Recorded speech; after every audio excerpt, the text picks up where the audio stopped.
Hoje vamos iniciar um especial sobre os 80 anos da conquista invicta de mar e terra.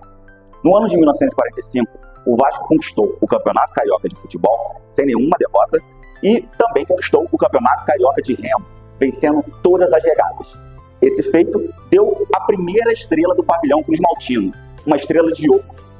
Mas para a gente entender melhor essa história, vamos precisar voltar um pouquinho no tempo e falar de um período que a gente pode denominar pré-expresso da vitória, que vai de 1937 a 1944. Nessa época, o Vasco amargou o primeiro grande jejum em campeonatos cariocas de futebol. 8 anos sem ser campeão. No Remo, foi um pouquinho diferente. O Vasco venceu um hexacampeonato de 34 até 1939, mas viu o seu maior rival conquistar um tetracampeonato de 1940 a 1943. Esses dois fatores entraram um pouco na cabeça do torcedor vascaíno. Só que um terceiro fator foi fundamental para perturbar de vez a tranquilidade dos Cruz Maltinos, tanto da torcida quanto dos dirigentes. A praga de Arubinha, ou a praga do sapo de Arubinha. Mas que história é essa? O ano era 1937. O Vasco entrou em campo no dia 29 de dezembro para jogar contra o Andaraí em uma partida do Campeonato Carioca. O jogo foi realizado no estádio das Laranjeiras. O que acontece é que um pouco antes do jogo, um dos táxis que levava jogadores do Vasco até Laranjeiras, saindo de São Januário, onde era a concentração, sofreu um acidente. Entrou em colisão com um caminhão da limpeza pública, o goleiro Rei, os jogadores de linha Cuco, Oscarino, Mamed e o massagista do Vasco estavam dentro do veículo. Os jogadores sofreram alguns ferimentos, nada muito grave, com exceção de Oscarino e do massagista, que fraturaram cada um uma costela, mas que não afetou nenhum órgão vital.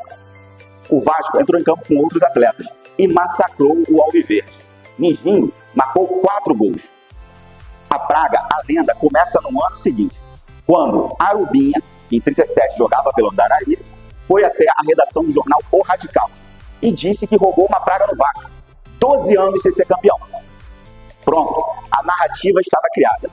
A praga não existiria, cairia por terra se o Vasco voltasse a ser campeão carioca. O que acontece é que, ano após ano, o principal título do futebol do Rio de Janeiro, um dos principais campeonatos do Brasil, não voltava para São Januário. E isso foi crescendo e entrando de vez na cabeça dos dirigentes e dos torcedores Cruz Maltino. De praga virou sapo, que teria sido enterrado em São Januário. Jornalistas como Mário Filho e José Luiz do Rego contribuíram para alimentar essa narrativa. Tanto a imprensa quanto os rivais, após uma nova temporada sem conquistar o Campeonato Carioca de Futebol, voltavam com a máxima da praga. Parecia que o Vasco nunca mais ia conquistar aquele título. A questão é que o título principal não vinha. Então, esse período pré-expresso da vitória foi marcado não com um jejum completo de títulos, mas sim 8 anos sem conquistar o principal título, que era o Campeonato Carioca. A família Campos continuava no poder no final da década de 30, capitaneada por Raul da Silva Campos e Antônio Campos, 2 dos maiores dirigentes da história do Vasco. Eles, junto com seus partidários, comandavam a diretoria administrativa dos Gigantes da Colina. O que acontece é que a política aplicada esportivamente já não dava mais frutos. O investimento em contratações de craques argentinos e uruguaios não ajudava o Vasco a conquistar o Campeonato Carioca. A partir de 42, o Vasco vai ter um novo rumo. Ciro Aranha vai vencer as eleições e trazer um novo grupo político que vai substituir os irmãos Campos, que continuarão na vida do clube, mas não mais na diretoria administrativa. A partir dali, com Ciro Aranha, o Vasco vai plantar o que vai ser o futuro expresso da vitória. Vai fazer uma reforma administrativa, política e econômica. Mas a torcida não aguentava mais.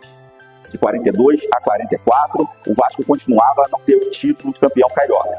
E foi um período que o Vasco também teve bons jogadores. Por exemplo, Vila Dôniga, o uruguaio que se tornou e é até hoje o maior artilheiro estrangeiro vascaíno de todos os tempos. Além dele, a partir de 42, começa a chegar a primeira geração do expresso da vitória, com jogadores como Ademir, Isaías, Lelé, Jair, Chico, enfim, craques que unidos vão levar o Vasco à sua era de ouro a partir do ano de 45. Foi um período de jejum, turbulento esportivamente e politicamente, e atormentado por uma praga que nunca existiu. Arubinha não estava no jogo contra o Andaraí.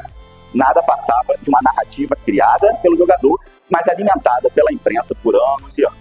A partir de 45, tudo vai por terra. Não haverá mais praga, mais sapo, nada. somente os gigantes da colina voltando a conquistar grandes títulos, inclusive a América. E no próximo episódio do nosso especial dos 80 anos do título de campeão invicto de mar e terra, vamos falar sobre a formação do Expresso da Vitória, a primeira geração da Era de Ouro do futebol vascaíno.